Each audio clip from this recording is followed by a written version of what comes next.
Buddy's Kelly House and our program of Sunday Afternoon With. Every fourth Sunday of the month between April and October, we give a presentation of something of interest that relates to the historical side of Mendocino and the area. And we are very delighted today to have Tom Thompson with us. And he is an architect and a professor, and he knows all the secrets behind why we look the way we look. So this is going to be very exciting. And yes, I think in the little write-up it mentioned something about the dormers on the house. And according to how many dormers you have on the house, you can tell how many people live in the house. And Children. Really. How many children? Yes, how many children. Stuffed up in the attic, maybe. But anyway, about the Kelly House Museum, we are a nonprofit volunteer organization. We have an executive director and an archivist, Carolyn, and we depend heavily on volunteers to keep the museum open. So I am in hopes that among you somebody might come forward to become a docent. We are looking for new docents, and it's a really fun experience to welcome the visitors and show them around the house and tell them a few stories about the area and the Kelly family, and try to answer questions or make up a story if you don't know the answer. We wouldn't do that. But I don't do that very often. But anyway, getting back to Tom Thompson, we're just delighted to have you here, and I'll let you start. Okay, well, just to reinforce how flattered I am, I really found it to be an important thing that you asked me, and I want to thank you. I'd also like to thank the Executive Director, S.W. Yoken, Carolyn Zeitner, Kathy Taja, Judy Chapman, and Martin Simpson, aka Mr. Williams, who I took a wonderful tour of the village. I thought I'd see what it was about after having been in and out of Mendocino since 1965, and then just recently, 3 or 4 years ago, having built a house. So, but I think special thanks needs to go to my wife, Mary Ann, and my son, Sean, who helped me organize this. I mean, they allowed me to do it. So this is Mendocino. So what we'll do is we'll take a little walking tour. And I have a few stories, a few slides that you may or may not have seen, some of you have seen, but let's see what happens. So 1972 was kind of one of the many seminal moments in Mendocino history, in the sense that they started enforcing zoning. They put rules about what kind of areas, what kind of things could happen in what area, and we'll hit that at the end as kind of a summary of the state of the place. As you well know, the Pomo Indians lived in their stave cabins, their stave huts, and it was even thought that Caston, when he came, lived with the Indians and then built this cabin. Now there are 3 different types of log cabins. One is sort of the Lincoln log cabin, where everything is closely fit and pieces do this, and you don't need much chinking between the logs.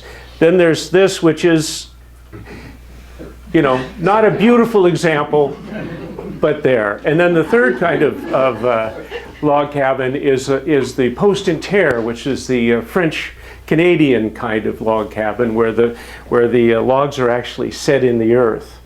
And if you ever go through Missouri, there's a town called St. Genevieve that has a large selection of those that are both a combination of the French post and tear and the New Orleans big porches, and it's quite an interesting city if you're a town again. So anyhow, Casson moved from that place to this, which is the sort of the fee that he was paid for giving the land to the developers, Heiser and those guys. And I really want to thank Marty for a lot of the information I'm giving you here. So this is the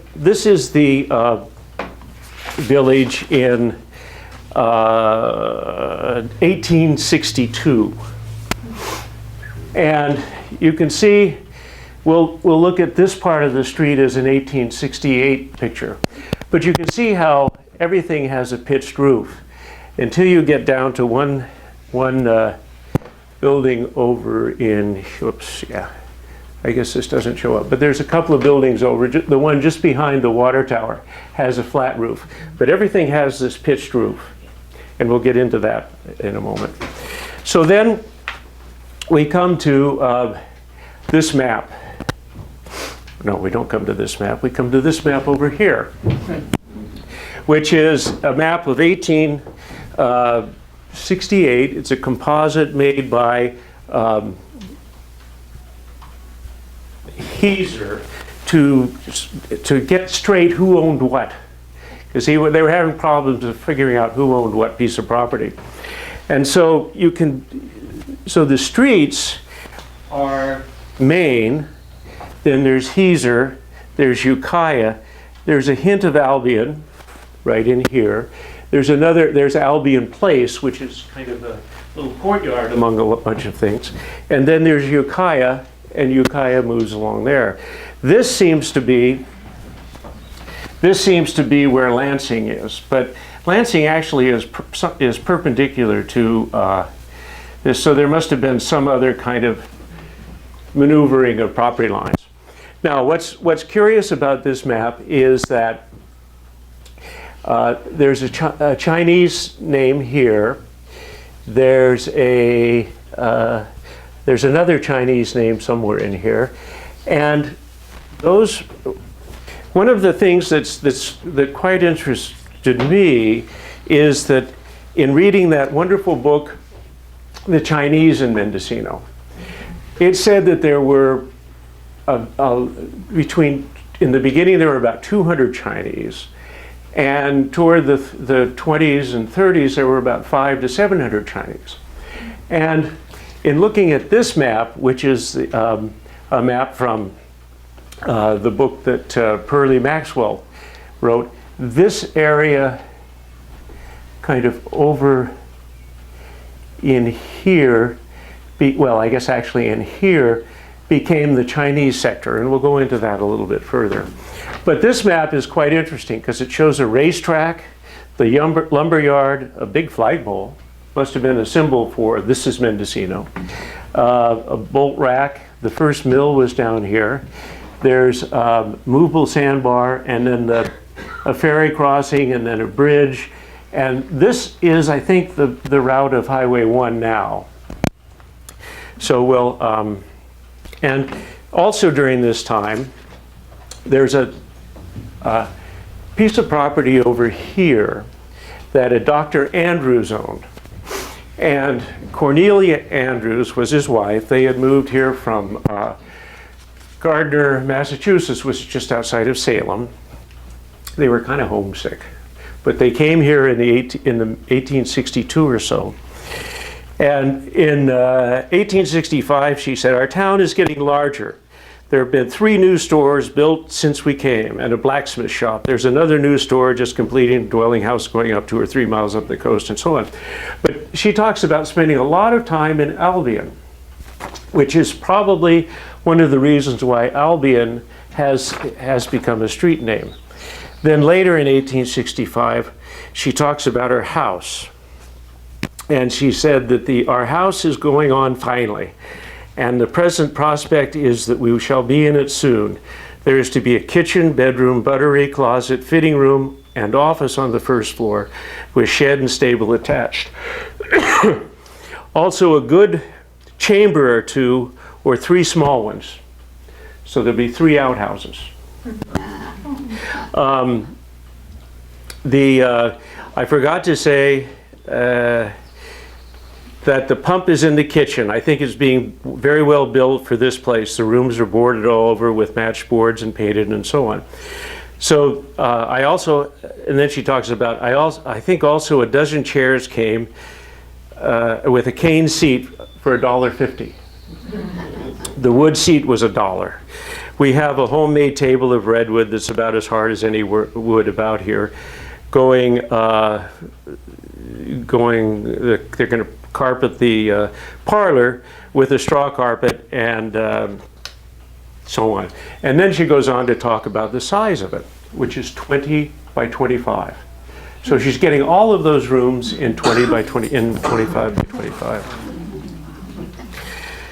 She said the lumber, and again, later on, 1865, she said the lumber's arrived, the water runs in a pipe into a hogshead set in the ground, and as soon as the carpenters get sober,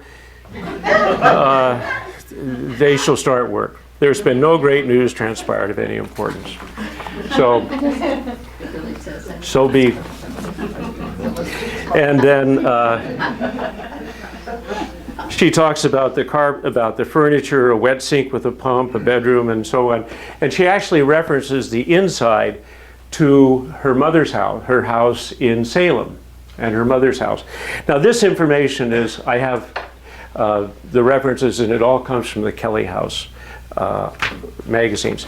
Now at this time, in 1870, the population of Mendocino was 473 people. And this comes from a thesis that a woman did in 1948. So you know the data's antique and probably good. So then in 1890, the population was considered 806. And it's the listings for the population are in the Big River census tract. So that includes Albion, Mendocino, Casper, Little River, and Navarro. And those two population figures are the only ones for Mendocino specifically. But then in 1900, the population of that census tract was about 2,347. So you might say the city's probably about 1,800 or so. And then in 1910, it got to 3,500, the census tract. Then in 1920, it was 31. In 1930, it was 1,989 people, which really says the Depression hit hard in this area, which we know. And then in 1940, it was 2,066. So the movement. Now, the other interesting thing about the way that Mendocino developed is are the street names. Now, as you see here,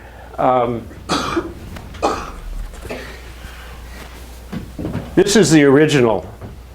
This is this map in here.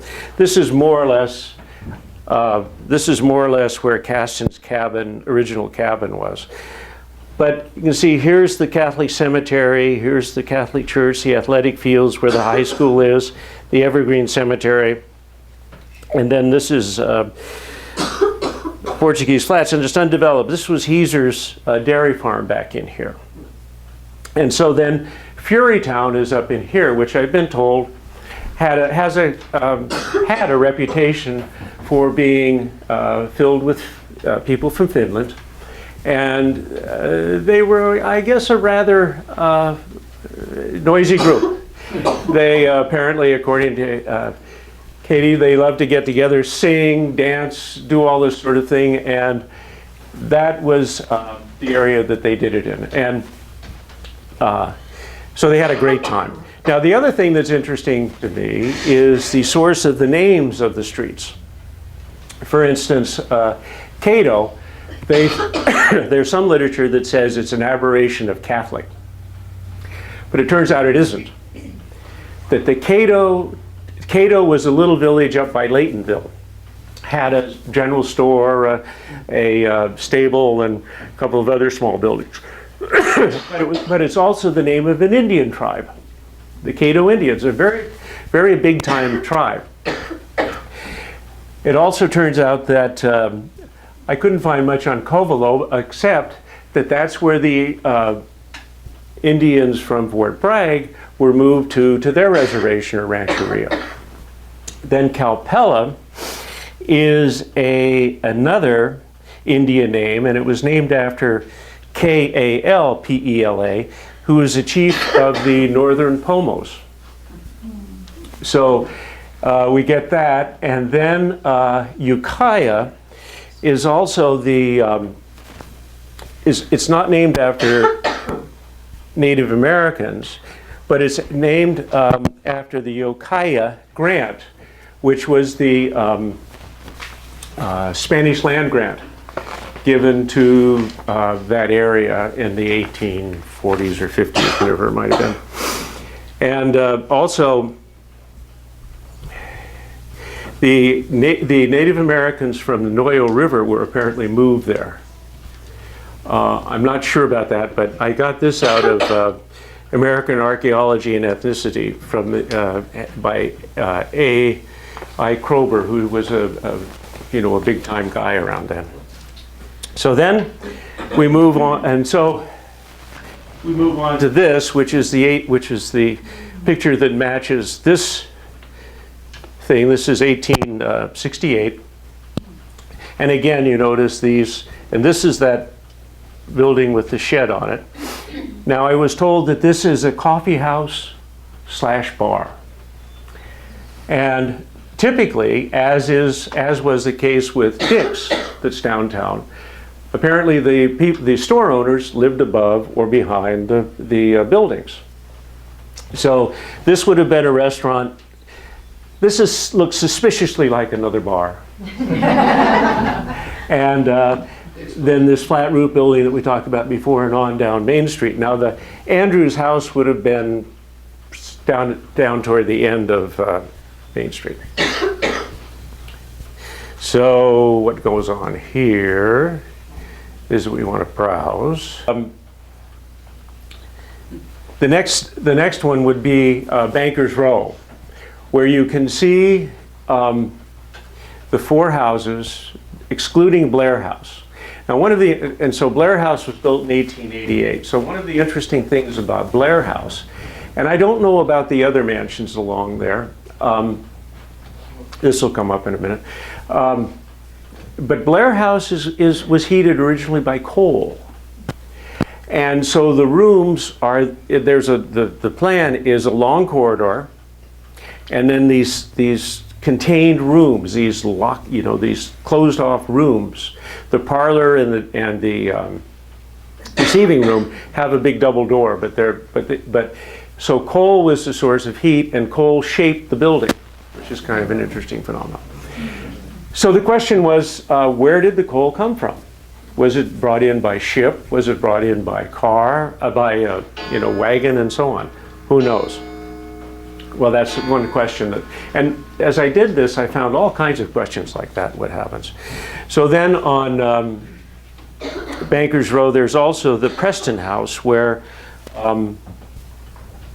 which is, I can pass this around. I guess that's the best I can do. Which is the house that was burned down, and the art center is there, and it was actually the most magnificent of the 5 or 6 places.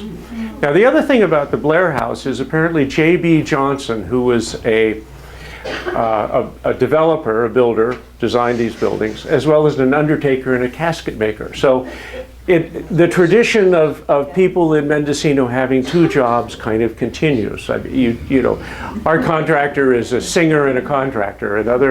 Our floor man was a drummer and a floor guy. So that this kind of thing continues through time. But if you look at the Blair House, the Presbyterian Church, the house down on Calpella, the Victorian house, and there's a house on Evergreen, they all have the same detailing for the battens. In other words, the battens are a heavy piece, but the edges are trimmed back, or they're beveled back. And they're all there's 4 or 5 of them around. But that's a sign that the guy Johnson built those houses, because he used the same kind of details. And it'd be interesting to see what his background, who this guy was. I don't know whether there's any information on him or not, but who this guy was would be kind of an interesting question. Now the next slide talks about Lansing. and we'll catch up with these things as we go along. And Lansing in 1906 was the kind of main street. Was it Highway 1 at that time? Yes, it was. Okay, so it was Highway 1, and was quite a major street, a big wide street. It was must have been 60 feet wide, and the Kelly store. There's a carriage house. There's the place where Moe's Coffee is. That was I don't think it was a stable. I think it was a blacksmith shop and so on. And then there was a stable next door to it. So and then in the background, I think that one of the things that's interesting is that as you enter on Lansing, you see the Presbyterian Church. As you turn up Lansing and go up the hill, there's the Catholic churches. Not that this was a very religious community, but those are kind of heavy-duty symbolic pieces in the planning of the town. And one of the things that I tried to do, which is totally bad news, was let's flip through here. Okay.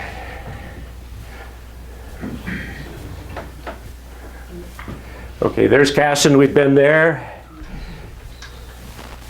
There's Casson again.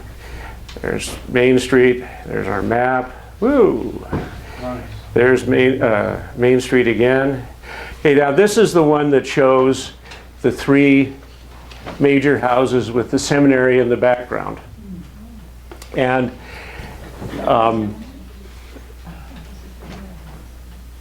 so the water tower became an art form. Clearly. I mean, there's that beautiful book, The Water Towers in Mendocino, that shows the water towers. This is the Hewitt House. You can see it was really elaborate. It was probably the most elaborate of the 5 or 6 on the street. And then we get to, again, looking at the Bankers Row with the high school. This is 1888. And then the Catholic Church in the background with the... And by this time, the Blair House had been built. And one of the interesting things about the Blair House, not only is the facade and the east side unchanged, but the barns in the back are unchanged. And those are all post and beam barns. So, and they're you can rent them. The high school, and again, you can see the art form in the water tower. This is the picture of Lansing that I was talking about. Here's a part of the where Moe's is. There's the Masonic Hall, the Catholic Church, and this is Kelly's Mercantile Center. Then we get to St. Vincent's, which was actually off of Little Lake, which was right here, and then. And that was torn down in 1921, and apparently for no other reason than it was a good building at that time, as from what I can determine. And then this is the seminary and St. Anthony's with their water tower, and this burned down in 1930. It was built in 1906, and unfortunately, all the records of the Catholic Church were gone. But one of the things, there's a book, one of the review publications talks about that the normal population of Mendocino was about 700 during the summertime. And many of those families went out and camped in the woods. During the winter time, when it was too muddy to work, the population was about 5,000, which in that little community, 5,000 people meant a lot of people. So we'll look at, one of the things that they did was they found ways to accommodate that, those 5,000 people. This isn't one of them. This was the barn that was the parish barn. It was the parish hall at one time, but it was torn down in about when they built Matheson Hall. It's kind of a shame because it's a neat old building, and there was a lot happened in there. So then you get Little Lake with the Grendel House and and this one, whose name I can't remember. And then we come to this area over in here. And this is the Escola house. And I noticed that there's a tribute here to Nanny Flood Escola, who was quite a historian. And so she owned this, but yet in 1984, I believe it was, or 85, the new owners, the Averys, decided that there wasn't enough space in the house. So they raised it. Not raising it in the sense of tearing it down, but raising it in the sense of making it a two-story building. So, so that's kind of a unique, I don't know other instances where that occurred, but that's a very interesting kind of piece about this. You know, this. Now, the other thing that's kind of interesting is you'll see that there were a lot of buildings moved around. And we'll show you one. I'll show somewhere in here. There's one. You know, they just to put foundation on my house. They just did that with the cribs, like that house. Yeah, exactly the same. Yeah. The house. There's a house on Covelo that again they raised about 8 feet, put a foundation, and then lowered it. And it's amazing how they can do that. But they've been moving houses for ages. So this is a house on the corner of Lansing and Covelo. And what's interesting about this, remember Dr. Cornelia Andrews spoke of her house being 20 by 25. Well, this house is 20 by 25. Wow. Has a second story. And this is the house. You can see that there's a sort of hints of a porch back here. There's a chimney that goes to something back there. There's the other chimney. And it had a porch. So and this house was built in by a Mr. Higgins, who was the principal of the Ukiah Public Schools. And it was built in 1881. So subsequently, this house had a room added, another room added, which may or may not have been there when that other photo was. And the porch was altered, and the fence along Lansing with these steps. And then a curious thing happened. The people at Murder, She Wrote thought this was one of the neatest houses that they did. So they did an episode. And what they did was to change the front of the house. Change the front of the house to this. And then you can see the characters in Murder, She Wrote. I keep saying Jessica Tandy, but that's not right.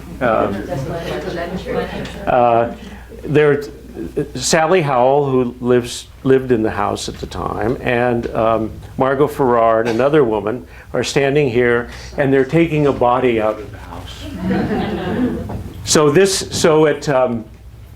It has kind of multiple histories. The school teacher built it, and the other thing that they said about this is that everybody who lived in the house added something to it. So it has a kind of a very, and that's one of the things that I find is quite fascinating, and this is it today. So this box is the original 20 by 25 figure. Then you have this edition that was sometime after 1913, and then all of these additions, little additions and things were added to it and so on. It doesn't talk about how many chambers it had, but it speaks of and when it was taken apart, you could actually see the different pieces that were put in it. Now, one of the other things that's curious about Mendocino is that it has, over time, different styles of architecture have been introduced. So this is what's called a mid-century modern home. And mid-century modern homes kind of began with Eichler in the Bay Area and all over the country, Charles Eames with the furniture. It was kind of a post-war sort of thing. So there's this house, then there's another house that's on Calpella that is just, I call it the hedge house. Behind that hedge is a mid-century modern house. You can actually, from the corner of Lansing and Covelo, you can actually see the skylights, which is one of the characteristics, the bubble skylights, which is one of the characteristics of mid-century modern homes. So this is the art center, which was put in the place of the Hewlett House. But what's interesting about this is that it's not only, it was built in '52, but it's an example of the kind of Bay Area modern William Worcester sort of ranch style home or building, where it's low and it has lots of glass and it has these, you can't see them and you wouldn't know what I was talking about, but anyhow, they have some beautiful Hope Hope doors, which are these metal doors that are just fabulous doors. They were used in the East and so on. And then there's the Zacca House, and Zacca was the guy who founded the Art Center. So this is another case of the Bay Area modern, kind of mid-century modern sort of thing. There's another house, the Hannah Lee Reeves house is like this. There's a garage on down on Calpella and Heeser, I think it is, that's a mid-century modern garage. In other words, a big, long, sloping roof and that sort of thing. So there's 4 or 5 of these places here. Was that whole building the Zacca house? This was Zacca's home, yes. Yeah, Yeah, he had there was stores below and he lived above. Then this house is an example, everybody says, what is that house doing there? But it's actually a house, a Levittown house. And Levittown was the first major subdivision in the 50s in New York and that area. And there's a whole variety, a number of versions of this, but this and this are about the same thing. So there's a reason to appreciate that house. This is a true implant from the East. It's a really odd porch top above the front door there. It's a very odd shape in the next picture. Okay. Well, the backs. No, not one back. Sorry, back one. The addition Okay, now of the- look how weird that porch is. The porch top Well, above the door. they may well have put this porch on because it's pretty wet and fog. Yeah. I don't know, but there are versions of those houses that have, the basic house is the Levittown house. Where is that house? It's on the corner of Ford and Little Lake. Now, this may have been built in the East and transported. I don't know whether they sold the plans or not, or whether they just copied it, but in any case. And what year was that built? Do you know? It was about, I don't know, probably around 56. Okay. Now this house is a beautiful example of the simple kind of building that was built here, in the sense that it's 2x4s, 2x6 rafters, a 2x6 roof rafters, and a 2x6 floor. And it's just, and this is the one thing that really, that I think is so magnificent about Mendocino. You have the Bankers Row, you have all of these places, but the proportions and the simplicity and the elegance of construction of these places is so beautiful. And you have, this is a kind of a smaller example, and then you have the Packard House as a larger example of the same thing. So it's the same building puffed up a little bit. But again, this is the kind of thing that builders did. They had these patterns that they would build. And I don't know whether the same builder built this, but for instance, this siding is the same as this siding. But this siding is pretty common all over Mendocino. So you have a dormer up there. Now this is an interesting site, and this was pointed out to me by AKA Mr. Williams, that the Headlands Inn used to be here. And this is the Headlands Inn. So you can see why it's so narrow. And I think the year that they moved it was, It was in the 90s, I think 94, but I'm not sure. yeah. So, and this building, which is the gallery bookstore, that building, and these two existed and sort of, you know, really squeezed it in. So they moved it to over here. And they developed it further. Now this is an interesting site because this is the, as I understand it, this is the old, in the, you know, over in here, this is the old Chinese store. And there were a succession of families that owned it, and I think in 1909 or 1916, the last Chinese family owned it. And the temple, I tried to get the temple in. The temple's right over here, and so there were little shacks that the Chinese lived in. Now there were also little shacks that everybody else lived in who were among these 5,000. Who, you know, among the people who came out of the woods and lived in these little shacks that were probably 10 by 12 or, you know, 8 by 12, just the minimalist things. And apparently they lived in the city. They in the town. They you know, frequented the restaurants, and they had barbecues, and they had a whole society or a whole thing going on in amongst these little buildings. And it was both the Chinese and the Portuguese. And these are the kinds of shacks that they had. This happens to be at a mill up on somewhere up there. But anyhow, it's not the Big River Mill. It's one of the other ones. But this is the typical kind of house. And so they built these all over. People, that's how one way that people made money, is they would build these little shacks and then rent them out.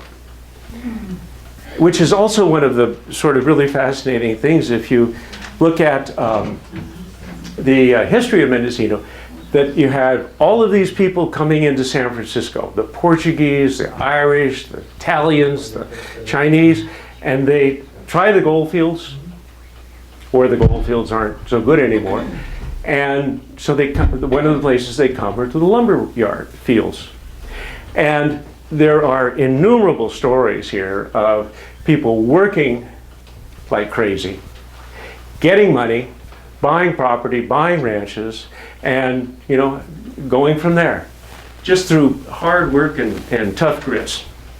Now this is a watercolor of the last house on the north side of Little Lake. And the watercolor is dated 1986, and I guess that's the case.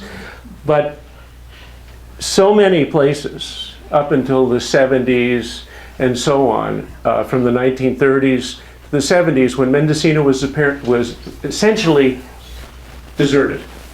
Nobody took care of properties, the paint all fell off. I mean, it looked pretty scruffy. This is one of those houses that looks scruffy. That is it now.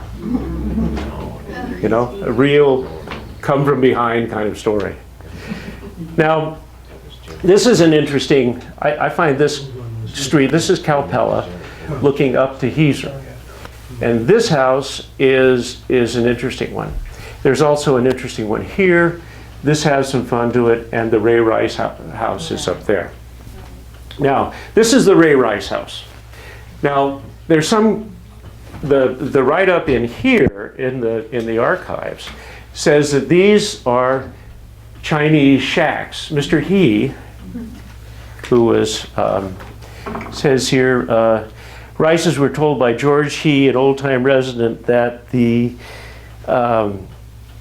house was constructed by moving 3 Chinese bunkhouses to the site. Now, some have said that they're the bunkhouses from the Little River, from the Big River Mill. But who's to dispute Mr. He since he's gone?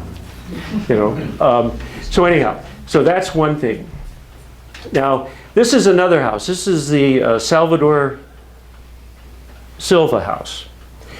And this is the house in 19, let me see here, in 1958. This is the house today.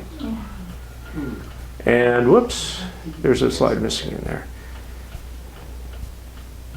Okay, but anyhow, this is a house that, there's a slide missing, but it shows a house in 1913 with a whole bunch of dormers on it.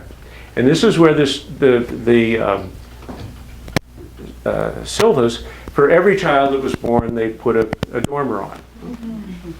So then when the children all left, they had to re-roof it. So they restructured the roof and took the dormers off. Well, the Fikes, respecting that, put a new dormer. This is a kind of reminder to say, and there was actually a dormer there in the original house. But I'm sorry that slide doesn't show. Now this house is kind of interesting. This is, again, at the corner of Heeser. This lady tells a story of when she was a child, 11 years old, in London. She went to the movie Wuthering Heights. And she came home and she said, "Mom, I want to live in a house where the windows reflect the ocean." So she's been all over the world. You know, she's one of those. And so she came here to visit her son, and she saw this house. And the ocean was reflected in the windows. She said, "That's mine." And so she restored it, and there was all kinds of stuff going on about that. But anyhow, I thought that was kind of a curious story about this house. So we lost it again. Oh, okay. So here is, this is a picture from Percy Maxwell book. It's of the, there was a dairy farm. Heeser had a dairy farm right in here. And this building is, again, typical of the barns, the inexpensive barns that they have. So if we go back to, whoops, I'm going the wrong direction. Give me a preview of the point here. We go back to this house. This part of the house is a typical house, 20 by 50, 20 by 25. This is the barn shape. So you have the one kind of house, like the house on the corner of Ford and Covelo, that was this sort of beautiful shape. That's one sort of shape. This barn shape is another sort of house shape. Now, I don't know, but it might very well be that this house and that barn are the same house. This was, this first shows up in the Sanborns in 1898. And on that, what I was trying to show you with the Sanborn that didn't read was that at the bottom of the property, this is a big piece of property. I think it's 2/3 of the lot. It's on Lake and Little Lake and Heeser just down. And it shows a series of little buildings down on the bottom of the site. One of the buildings, and the other thing that is not shown, is Ray Rice's house on the Sanborn. One of the little buildings there is the same shape and, again, approximate, the same size and shape as Ray Rice's house. So it could very well have been that the little house that was here was moved up the hill and became Ray Rice's house. Now I don't have anything. So this house this is 1958. And this is the remodeling of it. It was 1898 and again, this is 20 by 24 by 25. And this section is 12 cross, which is very similar to the house the brown house that was, they had the twin. And again, you have 2x6s, I'll show you later on. But this is a reconstruction of it. And this door was there, and there were windows, and there was a door on the backside. But it was built super cheap, which is one of the things that's kind of interesting about all of these. This is the house today from Calpella. The decking is all built, but it's basically the same house. This door is here, there's a door here, there's a door here, whereas the door originally was on the backside, which is where you could come in off the street level, as opposed to this door, which you had to come up the stairs. That's the other side. So the salt box, it's kind of it's a barn, right? You see these barns all over the place. Now, I'm not really promoting the idea that it was a barn before, but it's built like a barn might have been. So then when the house got torn apart, this is how they put in the bathroom. They scabbed all of this behind here is a bathroom. And that was one of the major innovations, of course, in buildings, is that you had to have bathrooms. So these older homes had to be modified in order to fit bathrooms in. And so they scabbed together, see, this is the original stair. This is the stair that was there, which was like a ladder. And then this became the bathroom, and they put in oak flooring and so on. So there's no rhyme nor reason to the way this was built, other than we've got these materials, they're this long, let's stick them in there. Then, now this is the exposed structure. So this is typical of the homes of the era. These are full, this is called balloon framing, where you have a full-size 2x4. Now the 2x4s are 1.5 and 2 and 3 and 3.5. But these are full-size 2x4s that go 14 feet. The ceiling height is 8 feet, so that gives you an additional 3 or 4 feet here. Then they build the roof structure using 2x6s and full-size, again, 1x6s as sheeting for the shingles that are put on. This house had about 4 layers of old wood shingles on it. So, and then they would put a T&G, which is a tongue and groove piece of wood that was a 1x6 here that again provided lateral support. The floor is all 1x6. But one of the interesting things about this, and is typical of these houses, is that the roof slope is 40 degrees. It's very predictable. It was the same slope on the one on the corner of Colo and Lansing.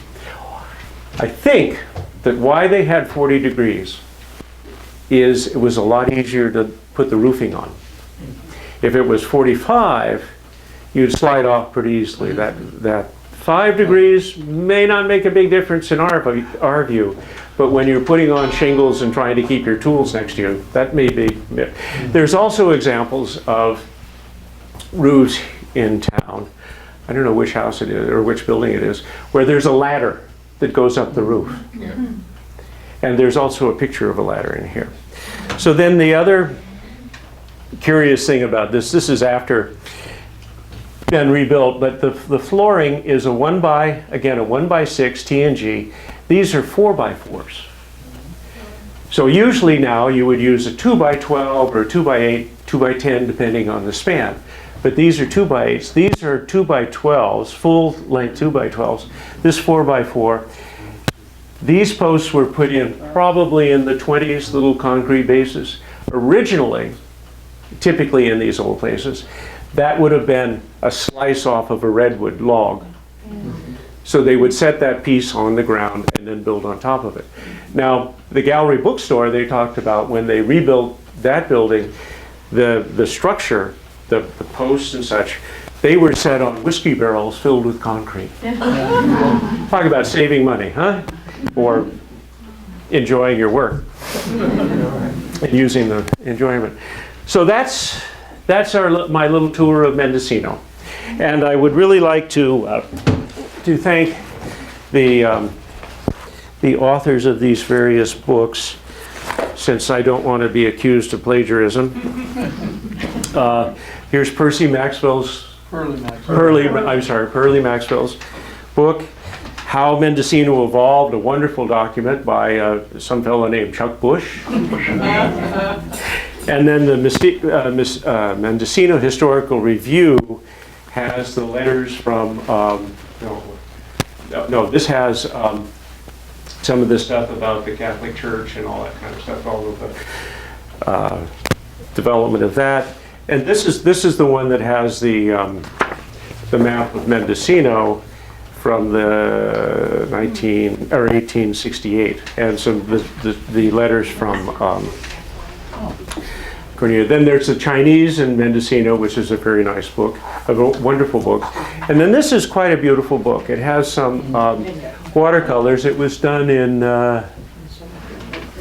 86, I think, but it has some beautiful watercolors. And it shows, and the watercolors demonstrate that, you know, when the Forest Service came through in the 60s or so on, they planted the trees. The trees weren't here originally, and the headlands was treeless, except there's one sort of remnant, it's been cut somehow by lightning or such, of a beautiful redwood tree left in town.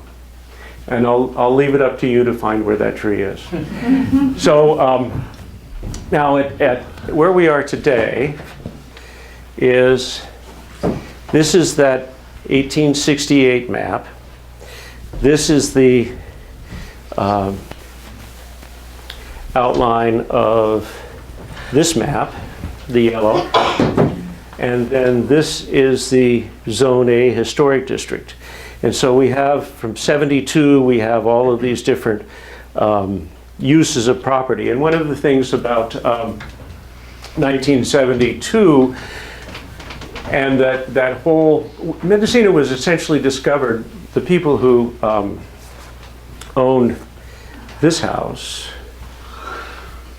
the Myers, they came up in 1958 and bought the Salvador Silva house. They told their friends in Berkeley about it.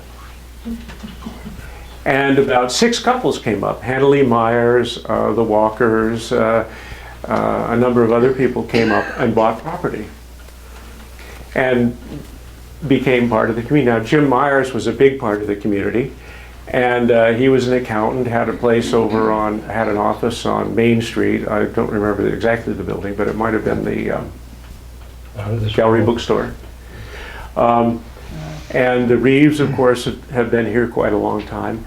And so that happened. Then in the 70s or late 60s, the whole hippie thing. There's a book called Mendocino in the 70s.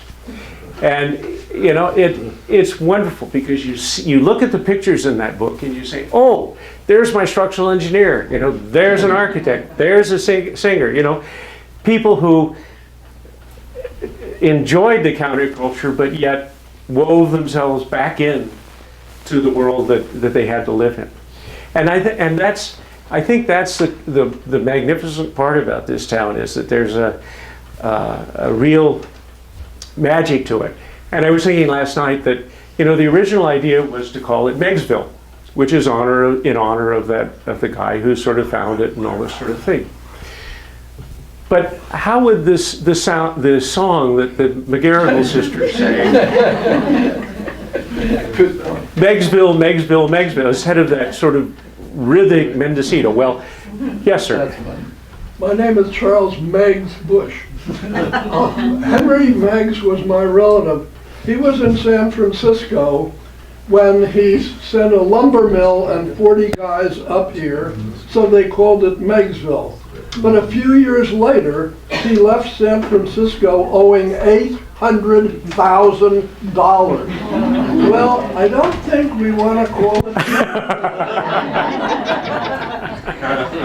Well, but the whole idea, the sort of rhythm in Mendocino, in the name Mendocino, is really quite wonderful. So, you know, yes, we respect the Meggs connection. But Cape Mendocino was there since the late 1500s. Wow, yeah. In honor of Mendoza, and that gets into King Charles of Spain and New Spain and way back in history. But anyhow, that 1587 maps showed Cape Mendocino, Cape in honor of Antonio Mendoza.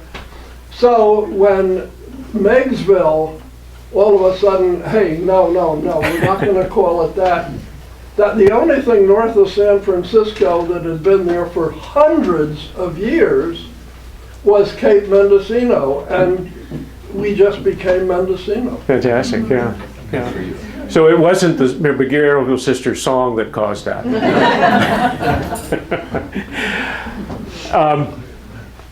So the point being that there were all kinds of people who came, who've succeeded, who've grown and moved on, but stayed, and so it's just kind of, as I say, it's a place with magic. So any questions about this? Why were so many homes moved? Was it because of preservation, or what? You talked about this home was moved, that home was moved to a different site. What was the reason? It was probably cheaper and easier to move something than it was to rebuild. For instance, the Headlands Inn, to rebuild that would have been a major operation, and they just had to kind of move it more or less down the End street. of the day, that wouldn't be a place, part of town where you wanted to be. Yeah, So you moved because of location and Yeah. Yeah. There were 10 bars along Main Street alone Yeah. at that time. yeah. And what's the population of Mendocino now? We're talking- Roughly 1,000. The census says 800. So it was the same as, when he was talking in the 1800s, what the population was. Yeah, but you also have to remember that this was the biggest thing between San Francisco and Eureka. This is where the banks were. This is where the brothels were. This is where the bars were. So all the surrounding towns, Albion and Little River, fed into this town. So it would swell, on the weekends when the brothels and the bars were going on. In fact, this is actually one of the saddest days in Mendocino history, in my view. This is the day that Mendocino voted local option to become a dry town in 1909. We should have a moment of silence. We should all have a drink to that.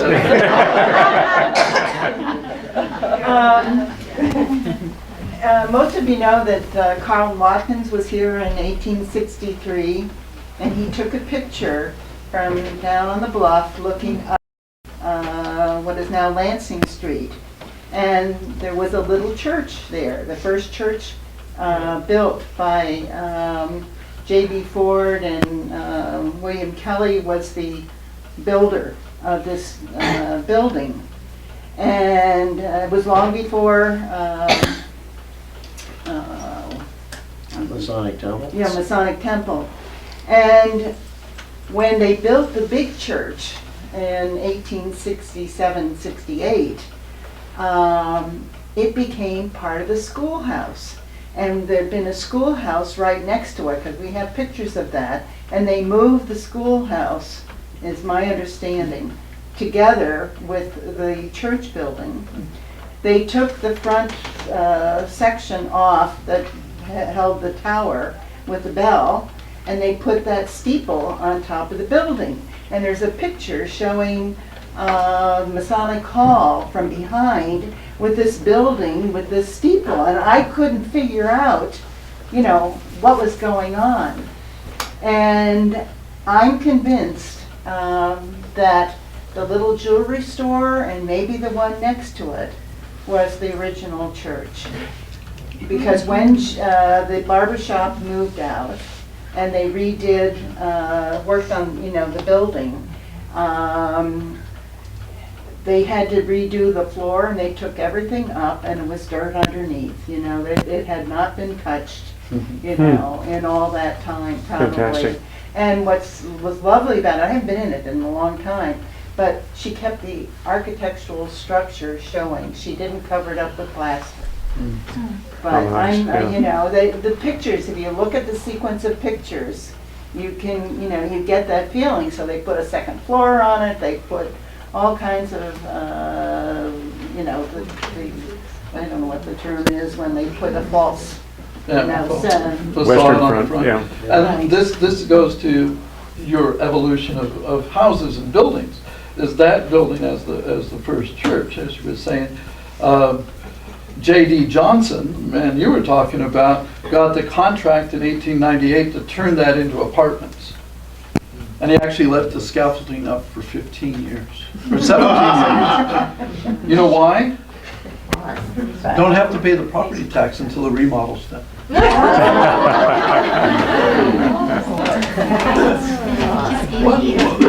One other thing, when Peter was doing his thing, he named all the north-south streets, like Lansing and Woodward, and all after early pioneers. And the east-west streets were named after other towns in the area. And if you ask why is Little Lake there, what's the name? Willits. Willits, before Mr. Willits decided we should name the town after me, Mr. Willits, that was Little Lake. Huh. So they were all named after other. Yeah. All those lake roads are going on. Yeah. But it's curious that each of those towns, of all the towns that he could select, each of them had a connection to Native Americans.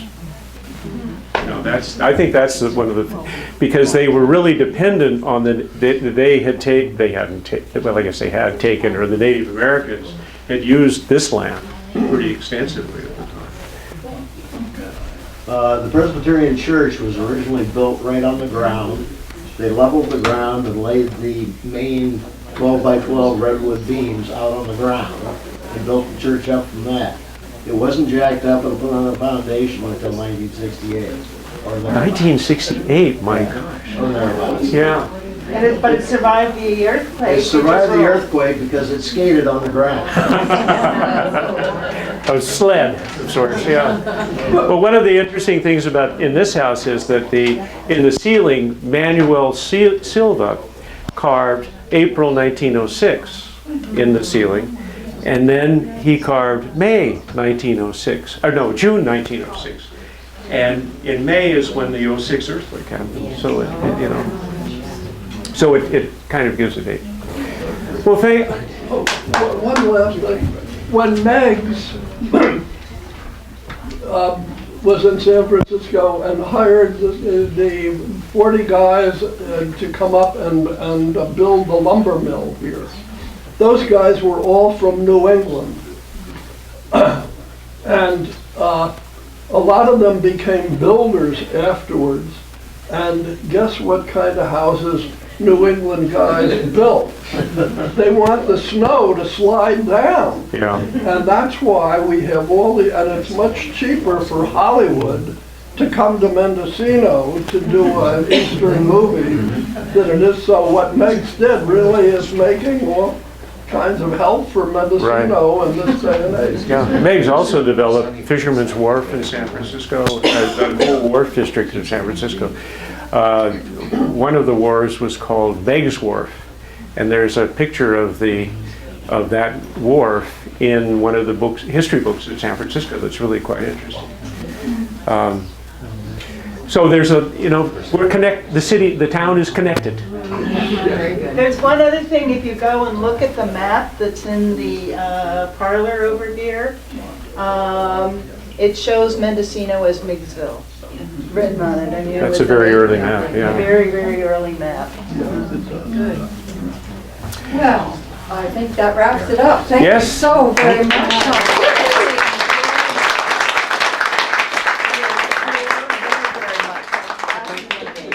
And again, I just hope maybe all of you will consider becoming a member of the museum if you're not already a member. And coincidentally, the program in August is about your point of the hippies when they came and eventually evolved into, blending with the town. Lisa Spicer will be here talking about the community of Compshe and how it evolved into a homogeneous type of, maybe that's the wrong word, but anyway, everybody got together eventually, and so that would be August for our talk. Thank you. Thank you once again.